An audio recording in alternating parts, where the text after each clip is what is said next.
Thank you very much, ladies and gentlemen. Madam Deputy President, Secretary General, our leader of parliamentary business, Comrade Mobilizer, Honorable Nyanzi, and all leaders, I salute you. Members, foot soldiers, those with us here and those watching us online, greetings.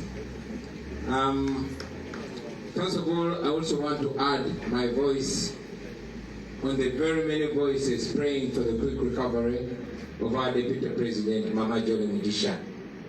By the grace of God, she's getting better, and we know that soon she'll be fully well. Also, our leader of opposition spoke about the propaganda, which in many ways makes me laugh. Our current victim is our treasurer, the man that we trust most, because the one you trust with your money is the one you trust most. But again, this regime is not stupid. They will attack you in your most potent corner. Comrade Katana, nywera erima.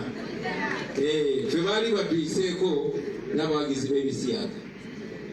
Bali bagambyeko nti n'omubanda wa Kabaka tayagala Kabaka we. Kati nywera. These people are going to use every other way. Recently, I think most of you remember when they were claiming that the leader of our parliamentary team, kubanga waliwo abali babbye akawumbi akamu emiliyoni 700 ne bagamba nti ne Honorable Senyonyi. Comrade Nyanzi was also not spared, and many others.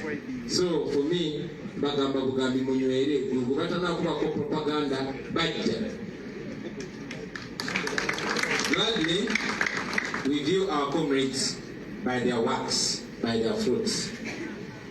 Ladies and gentlemen, I also want to add my voice on the voice of our leader of opposition calling for safety on our roads. Please, please do your part. Drive safely. Don't drink and drive. Don't drive when you're too stressed. Life is precious. Already our roads are death traps. Nobya nateranyo kyogerako nti omuntu owa afuda accident olw'oluguudo olubi oyo Museveni amusse. But we know the country that we're living in, and we continue to advise you, ladies and gentlemen, to be safe on our unsafe roads. Today, friends, I want to address a few things, 3 maybe 4. I want to address the remarks made by General Museveni a few days ago. This is an indication of utter shamelessness, and it makes it even more shameless of him to say those words, apparently while honoring a distinguished man like General Aronda Nyakairima, who many believe was killed. He died under suspicious circumstances, but it's upon his honorable memory that General Museveni was shameless enough to tell these blatant lies. Former President Milton Obote described Museveni as a pathological liar, and I agreed with him. Among the many shameless lies, you remember Museveni went on record and wrote it in his 2001 manifesto.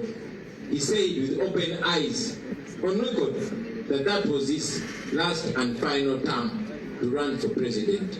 How many years ago is that? More than 20 years, 23 years ago. He is still running for president, and until we kick him out, he's still going to stick on us. The same Museveni, you remember him saying on national TV that he would never want to be president after the age of 75. Now he's way beyond 80, although he says he's 80. But he doesn't want anybody to remind him about his lies. I hesitate to call him a thief. That's why I limit myself to lying. You remember when the man fundraised money in 2015 for the construction of an NRM tower, and the guy ate the money. I did not say he's a thief. It's you who know the term or name given to people that take money that is not meant for them. So these and many others are indications of Museveni's character, and we are not shocked about that. That's why, as a Christian, when they ask me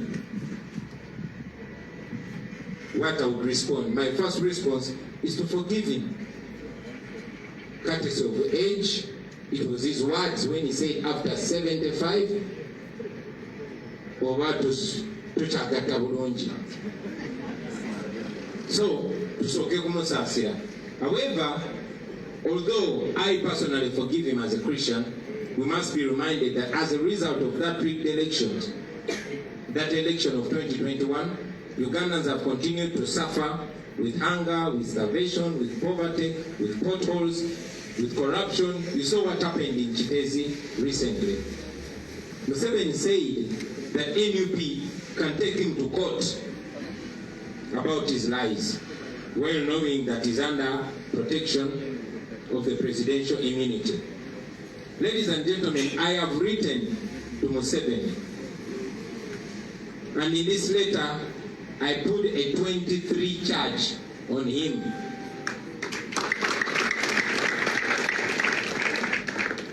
I am challenging General Museveni to submit himself to an international audit.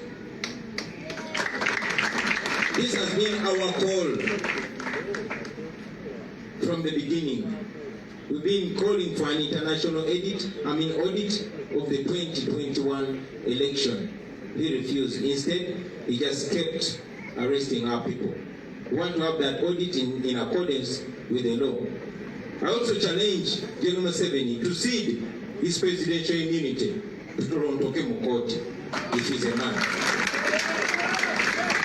He challenged that, he said, NUP can take me to court. I am taking you to court, Museveni. Put away your immunity. And then say that again. Of course, agenda kusirika because he has nothing to say. But again, this goes further to prove that we know what he did in that election. And if we settle that argument that he has brought up again, then maybe the people of Uganda will get a chance to be led by a president that they realistically elected. So if Museveni is a man, let him take the challenge. And if he cannot, he should keep quiet and swallow his shame. The remarks of General Museveni, ladies and gentlemen, have brought back to question the reason why he went to the bush in 1980. He did not win the election. He was the Katumba Oye of 1980. But after the election, he picked guns, went to the bush after taking power. He did not hand power to Semogerere, who was the rightful winner. That shows that he was lying, just like he is lying right now. And now that Museveni says that the election was rigged, then why doesn't he disband the Electoral Commission? Why is he still appointing the Abakama, who pretended the rigging of more than 1 million votes? Why did he fire the Abakama? Because he's the one that appointed him. These and many others are questions to Museveni, which I'm almost sure he's going to bury his head in the sand because he thought we cannot answer back to him. Museveni, we don't fear you. Secondly, ladies and gentlemen, and this is very, very important, you remember that after the 2021 elections, we came out and warned the country that there was a plan to remove presidential elections. Because even if Museveni succeeded in rigging that election, we had completely undressed him. We had completely removed the mask. The world began and continues to view Museveni as the dictator that he is. So, he started devising plans to remove presidential elections. And now it's in advanced stages. He was so ashamed when we exposed him, and clearly he cannot afford to go back to elections. Also, we must note that the man is very old and wasted and weak. So he wants to have a shortcut to that. Also, we should know that he wants to install his brutal son, who he knows cannot even win an LC1 election. In 2021, he got an excuse of COVID and stopped us from going around the country. Now, he has no other excuse, so he desperately is looking for ways to bring his son to power without an election.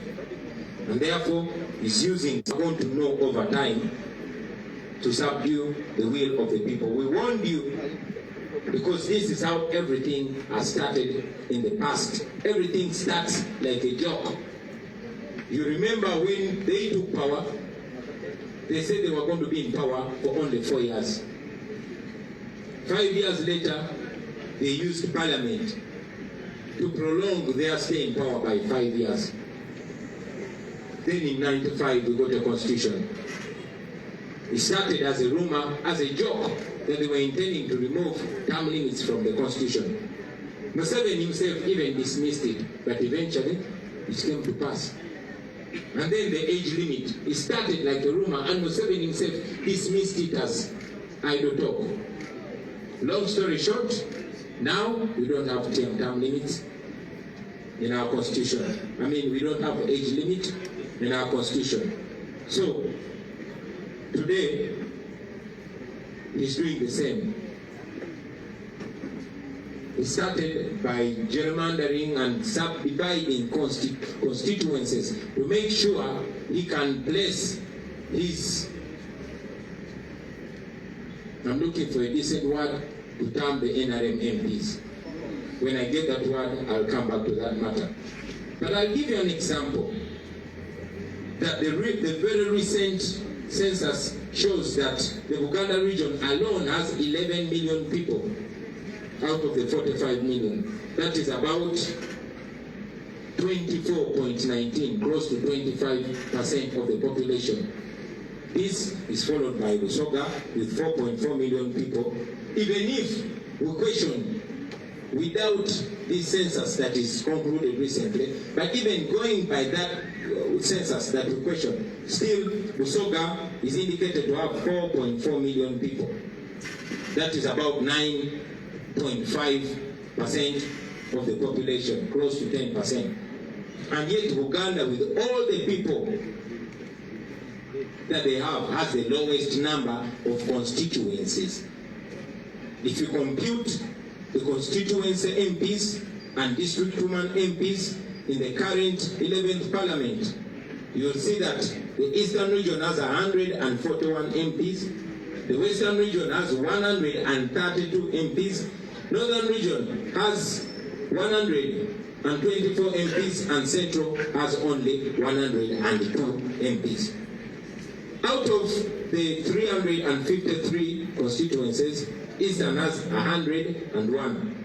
The West has 91, North has 83, and Uganda has only 78. Therefore, Museveni believes that the parliamentary system, when they elect president from parliament, it will give him advantage, seeing that it's easier for him to use these rural constituencies to do all manner of rigging, and then bring himself to power without having the will of the people. We condemn this, and we condemn those seemingly intelligent, useful idiots that General Museveni is using. In the beginning, when he wanted to remove the age limit, he used the likes of Kakoza, James Kakoza. And then when he wanted to remove the age limit, he used Raphael Magezi. Now he's using Norbert Mao and Kafuzi and the like. But ultimately, this proposal is intended to hand the country into the hands of Museveni's family. And I want to tell you, fellow Ugandans, this is a very, very serious warning. Once you are handed to this family, it becomes Museveni's kingdom forever. You are slaves forever. The last chance you had is to be able to elect your own president. Yes, they rig elections, but you get opportunity to assert your will. It is seen everywhere. Now they want to take away the power from the people to choose their president. This is not a secret anymore. And they are going to use seemingly opposition people. You are going to see them. Our duty is to open your eyes so that when it happens, you know. We were discussing with Comrade Secretary General earlier on, and we said that we probably made a mistake not exposing those commissioners that took themselves to court using the personal assistant of one of them to sue them so that they can go and apparently win a case to block the debate on corruption in Parliament. Now we cannot take it for granted anymore. We find it imperative to expose every trick and to inform you, ladies and gentlemen. Now you know. Please make sure you open other eyes. I also want to talk about the double standards. I have spoken about it in detail, but I cannot help but also add my voice on the same biased electoral commission. The same electoral commission was very quick to respond to those people, our comrades from FDC trying to start another party in favor of impersonators. You know we are people power. You know we are the people power movement. You know they blocked us from registering people power as a political party. You remember that they used the Balaam, now Museveni's minister, to go and apparently reserve our name as an NGO working for all the people. And now they are trying to register it as their own political party. These people are so shameless, they will come tomorrow and say, you are not the real Joel Senyonyi, we have registered another Joel Senyonyi. You will find them, you will see that. All we can do right now is to bring it to light so that even when they go ahead with their impunity, at least the world knows. I've already talked about those that went to court to sue themselves before Justice Singiza. The same judge who was taken to whom a court case against us was taken. And I'll talk about that court case in a few seconds. So ladies and gentlemen, we also call out the Electoral Commission. The same Electoral Commission that was very quick to give out my academic qualifications. But when Comrade Mosidi David went to ask for Museveni's academic qualifications, he was arrested.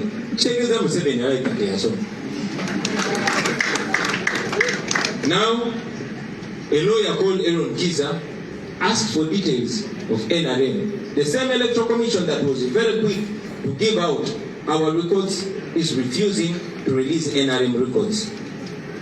Now, coming to the court case, Chibalama, who publicly confessed that he was coached by Iso to lie about us. Simba Kagombe, who is now, we are told, is in prison for fraud. And one gentleman called Kasire Joseph Emmanuel. Now, Kasire Joseph lives in Masaka and is a personal assistant to our former leader of opposition and our former deputy president of Uganda. These people took us to court. They took NUP to court. And among others, they are asking court to block me from running for any leadership position for 10 years. They are asking court to disband the National Unity Platform. And apparently, the case about our party, through which all of them became leaders, all of them, that case is before Judge Singiza, the same judge to whom they sued themselves and they got a positive judgment. The world is watching. Like we said, our duty is to bring all of it to light. We might fail on anything, but we are not going to fail in opening the people's eyes and exposing evil in this, our country. Did I tell you that this is the same judge to whom Kakwenza Lukirabaseja was taken to, tortured, beaten so bad, but instead of sending him to hospital, he sent him to prison? This is the same judge. Please pray for him. Now finally, ladies and gentlemen, I want to talk about the issue of our political prisoners. And we have their spouses and mothers here. Mama Machete, Namalabieko, Bagenze, Bambi. They've been here with us. Now, comrades, as you remember, the regime has been trying so much and eventually failed to provide any evidence pinning these our comrades to any wrongdoing. And they resorted to intimidating them and coercing them into pleading guilty. And yes, you saw some of them pleaded guilty. We sympathize with them. They've gone through a lot. They're still going through a lot. And we know that every man and woman has a breaking point. So we sympathize with them. We don't agree with them. An innocent man must never, ever, ever be forced to plead guilty to anything that they did not do. So, our comrades, we can continue to encourage them to be strong. Finally, ladies and gentlemen, allow me to remind you that we are soon going to resume our nationwide tour. We are coming to you wherever you are. We are going to reach you. So wait for us. Whether on crutches or not on crutches, we are coming. Zake, tuje mitiana. Rija. Basebo ni banyabo. Nende ogere mu Uganda. Kumbe tutayogera Uganda. Tubeyanziza namaze okugatta eddoboozi lyange ku bannange be bayogeddeko kusasira deputy president waffe owa Western Region, Mama John Mugisha. Of course, ebisinga babyogeddeko, propaganda tambula, Comrade Senyonyi amwogeddeko. Zino oyo propaganda nsesa busesa. Abantu bangi bankubira essimu n'okabuwani. Ngateekata namusajja waffe tumwagala nyo batugambye nti ate aba NRM bamuguze. Naye si gwe gusoose. Nange kennyini bankubira. Jjajja wange yankubirako essimu n'angamba mwana wange kiki okoze? Ng'omubanda wa Kabaka ate bagambye nti ate toyagala Kabaka wo. Temugamba nti omukadde. Bano abantu baliko balina ekizibu ku mutwe. So njagala okubategeeza baganda bange, propaganda tagenda kulekeraawo. Leero ajja kuba ku Lubongoya, enkya ajja kuba ku Nyanzi, luli ajja kuba ku Nze, olala ajja kuba ku Ssenyonyi, olala ajja kuba ku Katana. Munywere enywera y'erima. Ate omukka tasobola kufumba mmere mu ffumbiro. Njagadde okwogera ku bigambo Mwai Museveni bye yayogedde ku mukolo omukolo gwandibadde ogw'ekitiibwa, omukolo gw'okujjukira omusajja eyali omwesimbu General Alonda Nyakairima. Ne Museveni omukolo ogwo yagukozeseza kutambuza bulimba bwe, n'agamba nti twamubba akalulu. NUP ekulemberwa nze yamubba akalulu. Omusajja omukulu omuswavu oyo. Weewaawo response yange yasoose yabadde yakumusonyiwa, era tumusonyiwa kubanga bakkiriza Mukama waffe Yesu yatugamba tubasonyiwe kubanga tebamanyi kyebakola ki. Naye Museveni akimanyi, amanyi kyakola, era yaliko president wa Uganda Milton Obote yatuwoninga n'atugamba oyo Museveni mulimba wa bbaluwa, ate nga tukkiriziganya naye kuba alinde ku buli kimu. Museveni yalinda ensonga eyamutwala mu nsiko okulwana, yali yakubba kalulu. Museveni yalimba manifesto ye eya 21 nti gwe mulundi gwe okusembayo okwesimbawo wayiseyo emyaka 23. Museveni kenyini yalimba olw'okumuwa ekitiibwa tetujja kumuyita mubbi, naye yalimba n'akuŋŋanya ssente ku bantu tibagenda kuzimba kizimbe kya NRM. Olunaku lwaleero NRM terina yadde kabuyonjo mu kibuga. Sente zonna yaziteekawa, ekyo mukibuuze ye. So ebyo bigambo byeyogedde byakomezaawo n'ebibuuzo ku nsonga eyamutwala mu nsiko, kuba mu myaka gy'ekinaana si ye yawangula, yali Katumba Oye ow'emyaka egyo. Naye n'agamba nti tebamubbi akalulu. Kati Museveni yagambye nti NUP yamubba akalulu, nti era NUP bwebe yatusomozeza. Museveni muwandikidde omuko gw'ebbaluwa era nga mukyaginze ebikolobero 23. Mwene ebbaluwa Museveni musomooza yagambye tumutwale mu kooti. Museveni musomooza kubanga bye yabyogedde nga manyi nti alina immunity. Omuntu obanga oli mu ntebe ya president wadde obyenzibe oba ne immunity tebasobola mukutwala mu kooti. Museveni bw'oba weeyita musajja jako immunity yo tugende mu kooti tulondoke obyogere oddemu obyogere nga bwabyogere obanga ddala byewayogedde obyekakasa. Era bw'oba tokisobola ekyo sirika okuma ekitiibwa ky'emyaka gyo omanye era kisikomawo ku nsonga eyo.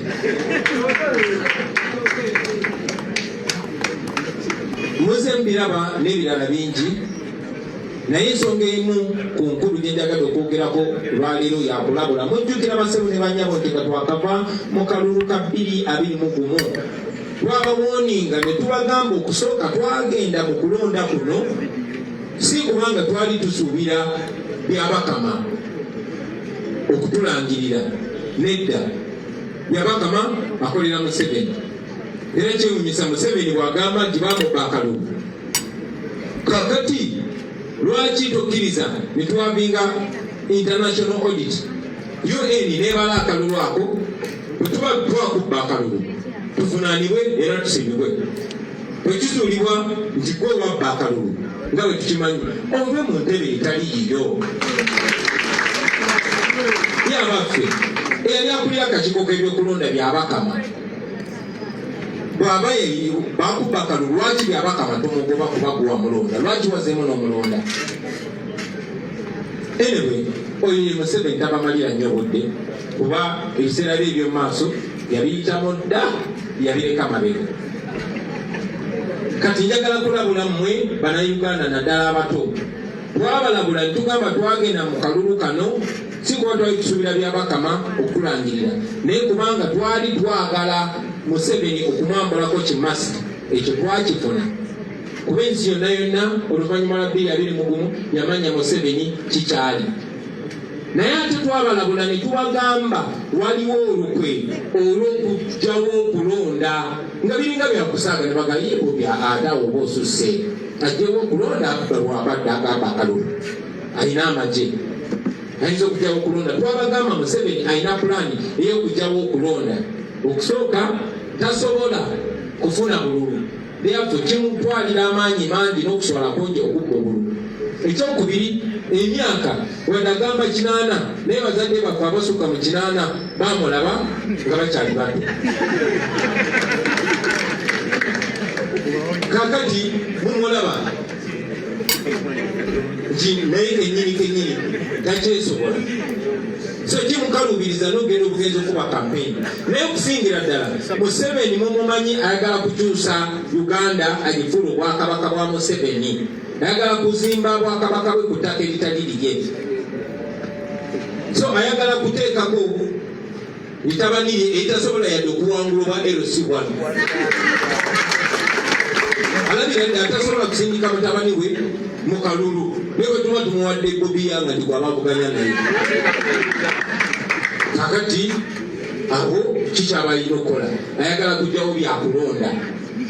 So ndi wano okubalabula basebo ne bannyabo nti byonna bwe biti bwe bitandika okujja kukoma ku bisanja bwe biti bwe byatandika. Bajames Kakoza batandika nga abeeyogeza ne Museveni n'abyegaana naye yamaliriza akyewumyemu omutwe era nga kiyisiza. Okujja ekkomo ku myaka age limit byatandikawo ebiti bafayiri magezi ne batandika okweyogeza ne basimewo Nsubuga ate alondamu bwe musinga okunyuma naye nagidismisinga n'agamba eyo idle talk. Twamaliriza tutya kati olunaku lwaleero ekyennaku akozesa abo be twali tulowooza nti bategeera nnyo Banobert Mao, Bakafuzi n'abalala.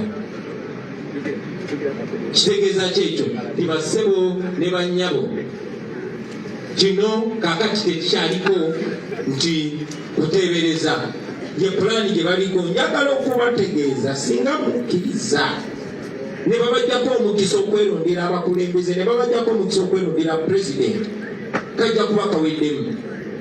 Museveni okutematema constituencies tebayita gerrymandering mu luzungu era kigenderedde. Tetukkiriziganya n'eno sensasi eyakago naye mwalaba ti n'eno sensasi yabo yennyini okugeza mu Buganda wano yabalaga nti abantu bawo bali ku miliyoni 11 n'omusobe ebitundu ebisukka mu 24. Naye Buganda n'abantu bayo abangi yesinga ba NUP abatono. Ba NUP awamu mu Buganda bali 15 constituencies ziri 78 nga yesingamu abantu abangi negobererwa Busoga. Ekyakikola kubanga ayagala okukola constituencies nyingi mu byalo eyo yasobola okubbira aleeta ababaka be mu paliamenti ate mmanyi bwagulirira ababaka n'abalaba abatukiikamu nga mwe muli benne close and opposition bo bwe baba bamulondera bwe baba balonda president. Kati kwe kubamu akafaananyi omubbi Nakinku ng'Anita Amongo nga yabalondera president. Bannange si byakusaaga ekyo bakiyisa kitegeeza Anita Amongo yagenda okwatagana ne babbi banne babalondere president. Ndi wano okubawoninga bassebo ne bannyabo nti mwenenyanga mwekka gwali yagamba ebyobufuzi tebinkwatako kasita bayinawo mwena mukitegedde nti ebyobufuzi bebisalawo ebbeeyi gy'ogula sukaali ebisalawo ne mu ddwaliro bawaliyo eddagala oba tewali. Kibawoningako kubanga bwe biti bwe bitandika era mubeere bagezigezi kuba Museveni singa kino akiyisaawo n'akwata obukulembeze bw'eggwanga n'abutuusa mu famire ye nga bwansikirano iriba gye bawunyidde baganda ba ndowoozeza nti kibalabuleko. Ekyamaanyi kyetulina kati kwe kugula abantu amaaso, kwe kujja ebyo n'ebikusike ne tubiteeka mu ttaala ne mubiraba.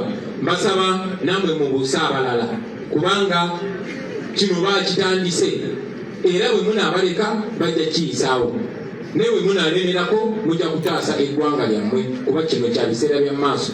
Nabagambye Museveni ebiseera bye by'omu maaso yabireka mabega, kaakati ayagala byammwe na by'abaana bammwe na by'abazzukulu bammwe. Njagala okwogera ku nsonga y'Abaganda baffe abali makomera kyannaku nti bakadde baabwe ne bakyala baabwe tubadde nabo naye abamu bagenze nga maama Machete, mukyala Kalanzi, maama Ibula n'abalala. Baganda baffe abamu babatiisatiisa kuba Museveni ne gavumenti oluvannyuma lw'okulaba nga tebalina evidence oba tebalina bujulizi bwonna buyinza kulumika bannaffe, basalawo okubatiisatiisa kutiisatiisa famire zaabwe. Era munnanga abamu oluvannyuma lw'okunyigirizibwa n'okumala ebbanga eddene mu kkomera basobola okubagonza ne bakkiriza emisango. Tubasaasira kuba embeera gye babaddemu n'okutulugunyizibwa obaoli abuyinza okubagonza. Kuba n'abamu ku sayidi bagamba bannange nze njagala kuvaako mukomera kati nga muganda waffe Saanya mu ddiini bamusiba nga talina mwana yagamba wakiri bantemu wiiki emu nzaleyo omwana awo ne bwe banzizaayo. So tutegeera pressure gye babeerako ne tuze tubawoninga ne tubagamba nti bano abantu bali ku pressure balina okubata era baagala kubata naye tebalina bwe babata kubanga bwe babata kati nga temukkiriza misango kitegeeza musobola okubaggulako omusango gw'obasiba mukomera ebbanga eryo lyonna ne babaliyirira. Ekyokubiri mujja kwongera abalala amaanyi. So baagala okubagonza nante ekyennaku olulala twali tunyumyako ne Dr. Besigye n'atubuulira nti naye lituli mu kuyitamu yabiyitamu bava mu kulonda ne bamuwayiriza nti alina ekibinja ky'abayeekera ekya PRA ne basiba banne bangi babayisa mu ngeri y'emu naye ekyennaku abasinga kubakkiriza emisango egyo mubateebwe bagenda batondoka nga bafa mu ngeri etategerekeka. So mwebereremu bakyali bange. Njagala okuva waggulu basebo ne bannyabo n'abakubiriza okuvuga obulungi kubanga obubenje buyitiridde bangi abafunye obubenje abalala ne bafa tubasaasira naye njagala okubajjukiza nti tuwa yaffe nationwide tour egenda kuddamu omwezi ogujja nga gutandika era omwezi ogujja lazima nja kuba mponye oba nja kuba mpereddemu okusobola okubasalako. Tugenda kujja Secretary General waffe nga maliriza ddala yayogedde ku nsonga yaabo regimu ya Museveni beekozesa. Mwalabye nti bannaffe abali aba FDC kati abagezaako okutandika ekibiina ekirala babalemesezza okukitandika. Naye Electoral Commission yennyini akakiiko akagulira ebyokulonda twagenda nga twagala okuwandiisa ekibiina kyaffe ekya People Power ng'ebiseera bye tukyali People Power Movement ne batulemesa. Abali munda ne batutegeeza nti order from above gavumenti yalagidde tebawandika kibiina kyonna.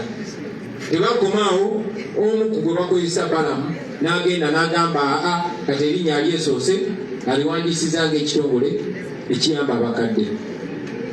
Bwe baavaawo ne bafuna abamu ku baali bannaffe ne bagenda nga baagala batwerindikemu kuba bo balowooza nti bw'ojja n'ogamba kati mpandisiza erinnya nga Kyagulanyi bwe tolina kweyita Kyagulanyi. Nakibagambyeko bwe basobola okukeera ku makya ne bagamba kati tutyanyo zaake ne baleetayo zaake owaabwe.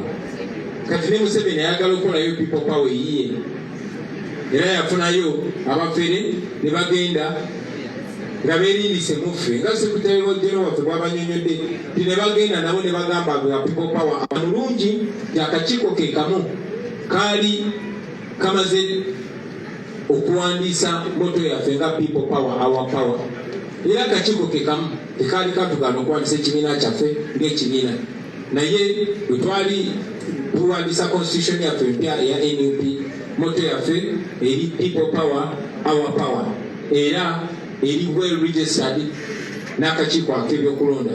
Tubalindiridde tumanyi nti akakiiko ke kamu kazze kakola ebintu ebiraga kyekubiira. Mujjukira abantu abamu bwe bagenda ne basaba empapula zange ez'obuyigirize baali bangu nnyo munaku tono baali bazibawadde naye muganda wafuuyidde Ebiri Musiri yagenda nga asaba ebiwandiiko by'okusoma bya Museveni bamukuba bukubijjeeke. Era ekyo kikyabubya bannayuganda omutwe. Museveni akoma mu piiki oba siniya ki kubanga tewali yali alabye ku mpapula ze z'abuyigirize. Ke kakiiko ke kamu abamu ku bannayuganda bagenda ate nga kiri mateeka ne basasula ssente ne basaba ebiwandiiko ebikwatako NUP n'engeri gyesasaamu ssente gyesasaanyanyamu ssente zaayo eziba mu palamenti ne babibawa newankubadde bagenda ne babijingirira nga bagala batufaananye ng'abatasipeninga ssente zaffe mateeka. Leero nkiiza omu ku balooya balwanyizi b'eddembe bagenze ne basaba akakiiko k'ebyokulonda ebiwandiiko bya NRM.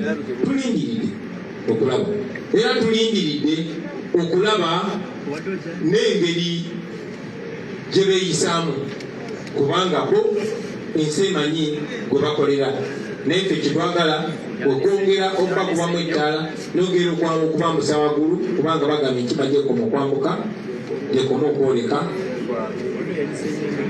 awo bwenyini ngamba waggulu basebo ne bannyabo bazaamu amaanyi temupowa temunsaasira nnyo siri bubi nnyo ate ngenda kuba bulungi mubanga tono ngenda kuba ntambulanga n'emisinde enziruka naye ate temubeera kunze nzekka njagala kino kibalage nti omuntu yenna ayinza okukosebwa ku ffe bayinza okulemaza omuntu yenna ku ffe bayinza okulwaza omuntu yenna ku ffe bayinza n'okutta omuntu yenna ku ffe naye kyonna kyekiri songa mbere kyonna kyekiri temukowa mugende mu maaso mwebali nnyo mwebali enda kumpuliriza basebo ne bannyabo mukama